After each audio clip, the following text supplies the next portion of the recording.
చామరం news ఛానల్కు స్వాగతం. ఈనాటి ముఖ్యాంశాలు. బంగ్లా ప్రధానిగా తారిక్, కోటి మంది చిన్నారులకు ఆరోగ్య భాగ్యం, పాఠశాలలకు సమీపంలో ఫాస్ట్ ఫుడ్ సెంటర్లను నిషేధించాలి, కృత్రిమ గుండెతో దిల్వాలా, 14 ఏళ్ల ఉజ్బెక్ చిన్నారికి పునర్జన్మ, అతివేగం మృత్యుపాశం, టీ20 ప్రపంచ కప్లో పెను సంచలనం, ఆస్ట్రేలియాపై ఆఫ్రికా జట్టు అద్భుత విజయం, నెదర్లాండ్స్పై అమెరికా గెలుపు, నోటి బ్యాక్టీరియాతో గుండెపోటు. ఈరోజు వార్తలను చూద్దాం. బంగ్లా ప్రధానిగా తారిక్. బంగ్లాదేశ్లో దాదాపు ఏడాదిన్నరగా కొనసాగుతున్న రాజకీయ అస్థిరతకు తెరపడింది. దేశ 13వ సార్వత్రిక ఎన్నికల్లో బంగ్లాదేశ్ నేషనలిస్ట్ పార్టీ ఘన విజయం సాధించింది. 2 స్థానాల్లో నెగ్గి 2 దశాబ్దాల తర్వాత బంగ్లా అధికార పీఠాన్ని కైవసం చేసుకుంది. ఎన్నికలు జరిగిన 299 పార్లమెంటు స్థానాల్లో 209 సీట్లలో బీఎన్పీ విజయఢంకా మోగించింది.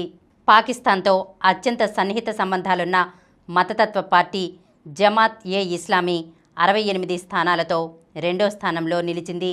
మాజీ ప్రధాని ఖాలిదా జియా కుమారుడు బీఎన్పీ చైర్మన్ తారిక్ రెహమాన్ దేశ నూతన ప్రధానమంత్రిగా బాధ్యతలు చేపట్టే అవకాశం ఉంది.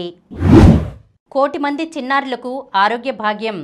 ఏ ఒక్క చిన్నారి ఖాళీ కడుపుతో బడికెళ్లకూడదు అనేది వారి ఆశయం. కానీ దేశవ్యాప్తంగా ప్రభుత్వ పాఠశాలలకు వెళ్తున్న విద్యార్థుల్లో 8 కోట్ల మంది పోషకాహార లోపంతో బాధపడుతున్నారు.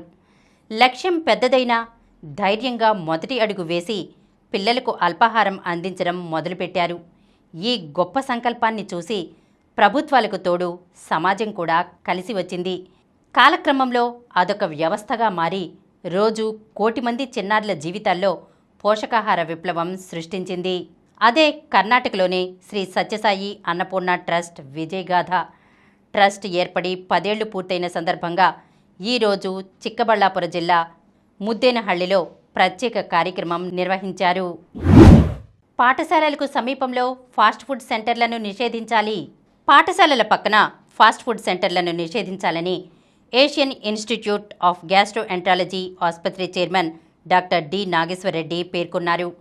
ఇప్పటికే ఈ విషయాన్ని ప్రభుత్వం దృష్టికి తీసుకెళ్లామని తెలిపారు. పిల్లలకు మంచి ఆహారపు అలవాట్లు నేర్పిస్తే వారి గట్ హెల్త్ బాగుంటుందన్నారు. రాష్ట్రంలో ప్రస్తుతం జీర్ణాశయ, కాలేయ సంబంధిత అనారోగ్య సమస్యలు పెరుగుతున్నాయని గుర్తు చేశారు. పేగుల్లో అనారోగ్య సమస్యలకు కారం, నూనె పదార్థాలు తినడం మాత్రమే కారణం కాదని, వంశపారంపర్యం, గట్లో ఉండే మైక్రోబియంతో పాటు అనేక ఇతర అంశాలున్నాయని తెలిపారు. విజయవాడ గట్ క్లబ్ ఆధ్వర్యంలో Indian society of gastroenterology AP chapter 8వ వార్షికోత్సవ సదస్సును నగరంలోని నోవాటెల్ హోటల్లో శుక్రవారం నిర్వహించారు. ముఖ్య అతిథిగా పాల్గొన్న డాక్టర్ నాగేశ్వరరెడ్డి మాట్లాడుతూ జీర్ణ వ్యవస్థ, గట్ ఆరోగ్యంపై కుప్పం ప్రాంతంలోని 80,000 మందిపై ప్రస్తుతం ఒక పరిశోధన ప్రారంభించామన్నారు. ఇందులో ప్రధానంగా ఎవరిలో మంచి, చెడు బ్యాక్టీరియాలు ఉన్నాయి, దానికి కారణాలు ఏమిటి, గట్ హెల్త్ ఎలా ఉందనేది పరీక్షిస్తున్నామని వివరించారు. Fast foods, ultra processed foods ఎక్కువగా తినడం వల్ల కడుపులో చెడు బ్యాక్టీరియా చేరుతోందన్నారు. మన సంప్రదాయ ఇడ్లీ, దోశ వంటి ఆహారపు పదార్థాలను తినడమే ఆరోగ్యానికి మంచిదని సూచించారు. పిల్లల్లో ఆటిజం, మానసిక ఎదుగుదల లేకపోవడం, యువతలో గుండెపోట్లు, వృద్ధుల్లో మెదడు సంబంధిత సమస్యలకు కూడా చెడు బ్యాక్టీరియా కారణమవుతోందని పరిశోధనలు పేర్కొంటున్నాయన్నారు. కృత్రిమ గుండెతో దిల్వాలా, 14 ఏళ్ల ఉజ్బెక్ చిన్నారికి పునర్జన్మ. గుండె మొరాయించి ప్రాణాపాయ స్థితికి చేరుకున్న ఉజ్బెకిస్తాన్ బాలుడు దిల్షాద్కు హర్యానా వైద్యులు ప్రాణదానం చేశారు. డైలేటెడ్ కార్డియోమయోపతి సమస్యతో బాధపడుతున్న బాలుడికి లెఫ్ట్ వెంట్రిక్యులర్ అసిస్ట్ డివైస్ అనే మెకానికల్ హార్ట్ను అమర్చి ప్రాణాలు కాపాడారు. దిల్షాద్ గత 10 ఏళ్లుగా పై సమస్యతో బాధపడుతున్నాడు. ఈ సమస్య ఉన్నవారికి గుండె కండరాలు చాలా బలహీనంగా మారతాయి. శరీరంలోని వివిధ భాగాలకు గుండె రక్తాన్ని పంపింగ్ చేయడం కష్టమవుతుంది. చివరకు గుండె పనిచేయడం మానేసి ప్రాణాంతకంగా మారే ప్రమాదముంది. గత ఏడాది కాలంలో దిల్షాద్ ఆరోగ్యం మరింత క్షీణిస్తోంది. ఉజ్బెకిస్తాన్ వైద్యుల సూచనతో తల్లిదండ్రులు బాబును భారత్కు తీసుకువచ్చారు. గురుగ్రామ్లోని ఆర్టెమిస్ ఆసుపత్రి పీడియాటిక్ కార్డియాక్ సర్జరీ విభాగం వైద్యులు కుటుంబ సభ్యుల సమ్మతితో దిల్షాద్కు సంక్లిష్టమైన సర్జరీ చేసి మెకానికల్ హార్ట్ అమర్చడం ద్వారా పునర్జన్మను ప్రసాదించారు. బాబును ఆసుపత్రి నుంచి డిశ్చార్జ్ చేశామని, దిల్షాద్ త్వరలో ఉజ్బెకిస్తాన్కు తిరిగి వెళ్లనున్నట్లు ఆసుపత్రి chief paediatric cardiac surgeon Asim R Srivastava తెలిపారు. అతివేగం, మృత్యుపాశం. 6 ఇంటర్ విద్యార్థుల అత్యుత్సాహం వారితో పాటు మరొకరిని బలుగొంది. తల్లిదండ్రులకు తెలియకుండా రాత్రివేళ సరదాగా జాతీయ రహదారిపై డ్రైవ్కు వెళ్లిన వారు అతివేగంతో వాహనం నడుపుతూ మృత్యువాత పడ్డారు. ఆశలన్నీ వారిపైనే పెట్టుకున్న కుటుంబ సభ్యులకు తీరని దుఃఖాన్ని మిగిల్చారు. కర్ణాటకలోని సూలిబెలే గ్రామీణ ఠాణా పోలీసుల వివరాల ప్రకారం యలహంకలోని ఆర్వీపీయు కళాశాల విద్యార్థి అశ్విన్ నాయర్ గురువారం రాత్రి తల్లిదండ్రులకు తెలియకుండా కారును బయటకు తీసుకువచ్చాడు. తన స్నేహితులు అర్హాన్ షరీఫ్, అయాన్ ఆలీ, భరత్, యథాన్ జార్జ్, అజిత్ బాబీలను ఎక్కించుకుని ఇటీవల ప్రారంభించిన బెంగళూరు టు చెన్నై ఎక్స్ప్రెస్ రహదారిపై వెళ్తూ హౌసకోటకు చేరుకున్నాడు. అక్కడి నుంచి మళ్లీ దేవనహళ్లి వైపు వస్తుండగా ఎం సత్యవర గ్రామం వద్ద కారు అదుపు తప్పింది. 100 కిలోమీటర్ల వేగంతో ప్రయాణిస్తూ ఎదురుగా వెళ్తున్న ద్విచక్ర వాహనాన్ని ఢీకొట్టింది. ఆ వేగానికి కారు డివైడర్ దాటి పల్టీలు కొట్టి అటువైపు వెళ్తున్న లారీని, మరో కారును ఢీకొట్టి ఆగిపోయింది. ఈ ప్రమాదంలో 6 విద్యార్థులు, బైక్పై వెళ్తున్న గగన్ అక్కడికక్కడే మృతి చెందారు.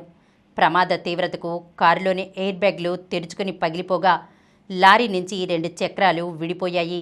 మృతదేహాలను బయటకు తీసేందుకు వైద్య సిబ్బంది తీవ్రంగా శ్రమించారు. పోలీసులు కేసు నమోదు చేసి దర్యాప్తు చేస్తున్నారు. టీ20 ప్రపంచకప్లో పెను సంచలనం. ఆస్ట్రేలియాపై ఆఫ్రికా జట్టు అద్భుత విజయం. ఐసీసీ టోర్నీలనగానే చెలరేగిపోయే ఆస్ట్రేలియాకు ఈసారి టీ20 ప్రపంచకప్ ఆరంభ దశలోనే భారీ షాక్ తగిలింది. శుక్రవారం గ్రూప్ బి మ్యాచ్లో జింబాబ్వే 23 పరుగుల తేడాతో ఆస్ట్రేలియాను మట్టి కరిపించింది. బ్యాటింగ్, బౌలింగ్, ఫీల్డింగ్ ఇలా అన్ని విభాగాల్లోనూ జింబాబ్వే కంగారూలపై పూర్తి ఆధిపత్యం ప్రదర్శించడం విశేషం. మొదట ఓపెనర్లు బ్రయాన్ బెనెట్, మరుమానీలతో పాటు ర్యాన్ బాల్, సికందర్ రజా మెరుపులు మెరిపించడంతో జింబాబ్వే 2 వికెట్లకు 169 పరుగులు సాధించింది. అనంతరం man of the match Muzarabani విజృంభించడంతో ఆసీస్ 19.3 ఓవర్లలో 146 పరుగులకే ఆలౌట్ అయింది. మ్యాట్ రెన్షా ఒంటరి పోరాటం చేశాడు. నెదర్లాండ్స్పై అమెరికా గెలుపు. తెలుగు కుర్రాడు సాయి తేజ ముక్కమల్లా సత్తా చాటాడు. అమెరికాకు ప్రాతినిధ్యం వహిస్తున్న అతడు మెరుపు ఇన్నింగ్స్ ఆడడంతో ఆ జట్టు టీ20 ప్రపంచకప్లో ఘనంగా బోణీ కొట్టింది. శుక్రవారం గ్రూప్ ఏ మ్యాచ్లో అమెరికా 93 పరుగుల తేడాతో నెదర్లాండ్స్ను చిత్తు చేసింది. సాయి తేజ మెరుపులతో మొదట అమెరికా 6 వికెట్లకు 196 పరుగులు చేసింది. శుభం రంజానే కూడా రాణించారు. సాయి తేజ, కెప్టెన్ మోనాంక్ పటేల్ 2వ వికెట్కు 55 పరుగులు జోడించారు. మోనాంక్ అవుటైనా సాయి జోరును కొనసాగించాడు. మంచి టైమింగ్తో చక్కటి షాట్లతో అలరించాడు. క్లెయిన్ బౌలింగ్లో ఓ మెరుపు 6తో 30 బంతుల్లో అర్ధ సెంచరీ చేశాడు. శతకం చేసేలా కనిపించిన సాయి డెలీట్ బౌలింగ్లో ఓ భారీ షాట్ ఆడే ప్రయత్నంలో అవుటయ్యాడు. శుభం రంజానే ధాటిగా ఆడడంతో అమెరికా 200కు చేరువగా స్కోరు చేసింది. నెదర్లాండ్స్ బౌలర్లలో బాస్ డెలీట్ ఆకట్టుకున్నాడు. ఛేదనలో హర్మిత్ సింగ్, స్కాల్వాక్, మహ్మద్ మోసిన్ విజృంభించడంతో నెదర్లాండ్స్ 15.5 ఓవర్లలో 103 పరుగులకే ఆలౌట్ అయింది. బాస్ డెలీట్, ఎడ్వర్డ్స్ మాత్రమే పోరాడారు. ఈ టోర్నీలో అమెరికాకు ఇదే తొలి విజయం. నోటి బ్యాక్టీరియాతో గుండెపోటు. నోట్లో నివసించే బ్యాక్టీరియా దంతాలను దెబ్బతీయడమే కాకుండా గుండెపోటు ముప్పును కూడా పెంచుతుందని ఒక అధ్యయనంలో వెల్లడైంది. ఫిన్లాండ్లోని ట్యాంపిర్ విశ్వవిద్యాలయానికి చెందిన పరిశోధకులు గుండె జబ్బుతో బాధపడే రోగులతో పాటు అకస్మాత్తుగా గుండెపోటుతో ప్రాణాలు కోల్పోయిన రోగుల గుండె రక్తనాళాల్లోని పూడికలను సేకరించి పరీక్షించినప్పుడు 40% పూడికల్లో నోటి బ్యాక్టీరియాకు చెందిన జన్యు ఆనవాళ్లు కనిపించాయి. ఇవన్నీ స్ట్రెప్టోకోకై సమూహానికి చెందిన బ్యాక్టీరియాలని, వ్యాధి నిరోధక శక్తిలోకి చొరబడలేని కొన్ని సూక్ష్మజీవులు గుండె రక్తనాళాల్లోని పూడికల్లో పేరుకుపోయి పూడికలను చెదరగొట్టి గుండెపోట్లకు కారణమవుతూ ఉంటాయని పరిశోధకులు అంటున్నారు. నోటి పరిశుభ్రత, గుండె ఆరోగ్యానికి మధ్య ఉన్న దీర్ఘకాలపు అనుబంధానికి సంబంధించిన ఆధారాలకు ఈ అధ్యయనం బలం చేకూరుస్తోంది. ఇతర ఇన్ఫెక్షన్లు, పోషకాహార లోపాలు, ఒత్తిడిల వల్ల ప్రేరేపితమయ్యే నిద్రాణ స్థితిలోని బ్యాక్టీరియా కాలనీలు రక్తనాళాల్లోని పూడికలను ఛిద్రం చేసి రక్త ప్రవాహానికి అడ్డుపడేలా దోహదపడుతూ ఉంటాయి. అయితే బ్యాక్టీరియా నోటి నుంచి గుండె రక్తనాళాల్లోకి ఎలా చేరుకోగలుగుతుందనే దానికి సంబంధించి మరింత పరిశోధన చేపట్టవలసిన అవసరం ఉంది. అయితే అప్పటి వరకు గుండె ఆరోగ్యాన్ని మెరుగ్గా ఉంచుకోవడం కోసం నోటి పరిశుభ్రతకు ప్రాధాన్యం ఇవ్వాలని, రోజుకు 2 సార్లు దంతాలను శుభ్రపరచుకోవాలని పరిశోధకులు సూచిస్తున్నారు. ఇప్పుడు కొన్ని సంక్షిప్త వార్తలను చూద్దాం. ప్రపంచ వృద్ధిలో 16% తోడ్పాటు భారత్దే. ప్రధాని మోదీ ప్రపంచ ఆర్థిక రంగాన్ని వృద్ధి పథంలో నడిపించే సత్తా కలిగిన వాహకంగా భారతదేశం అవతరిస్తోందని ప్రధాని మోదీ ధీమా వ్యక్తం చేశారు. నీట్ పరీక్ష ఆధారంగా నర్సింగ్ ప్రవేశాలు. రాష్ట్రంలో 4 ఏళ్ల బీఎస్సీ నర్సింగ్ కోర్సుల్లో national eligibility entrance test UG పరీక్ష ఆధారంగా ప్రవేశాలు చేపట్టాలని రాష్ట్ర ప్రభుత్వం నిర్ణయించింది. ఈ మేరకు వైద్య ఆరోగ్య శాఖ చేసిన ప్రతిపాదనకు సీఎం చంద్రబాబు ఆమోదం తెలిపారు. ఈ నెల 16న అమరావతికి gates foundation chair bill gates ఈ నెల 16న అమరావతిలో పర్యటించనున్నారు. రాజధానిలో జరిగే వివిధ కార్యక్రమాల్లో ఆయన పాల్గొంటారు. ముఖేష్కు రజతం. ఆసియా షూటింగ్ ఛాంపియన్షిప్లో తెలుగు కుర్రాడు ముఖేష్ నేలపల్లి సత్తా చాటాడు. టోర్నీ చివరి రోజు శుక్రవారం 25 మీటర్ల పిస్టల్ జూనియర్ల విభాగంలో 582 పాయింట్లతో రజతం సాధించాడు. టీ20 ప్రపంచ కప్లో ఈనాడు England versus Scotland, New Zealand versus దక్షిణాఫ్రికా. మరిన్ని వార్తా విశేషాలతో రేపటి సమరం న్యూస్ ఛానల్లో మళ్ళీ కలుద్దాం. ప్రతిరోజు వార్తా విశేషాల కోసం అనతి కాలంలోనే 21 కోట్ల వ్యూస్ సాధించిన సమరం ఛానల్ సమర్పించు సమరం న్యూస్ ఛానల్కు సబ్స్క్రైబ్ చేయండి, లైక్ చేయండి, మీ ఫ్రెండ్స్కు షేర్ చేయండి. అలాగే ప్రక్కనున్న గంట సింబల్ని ప్రెస్ చేయడం మర్చిపోకండి.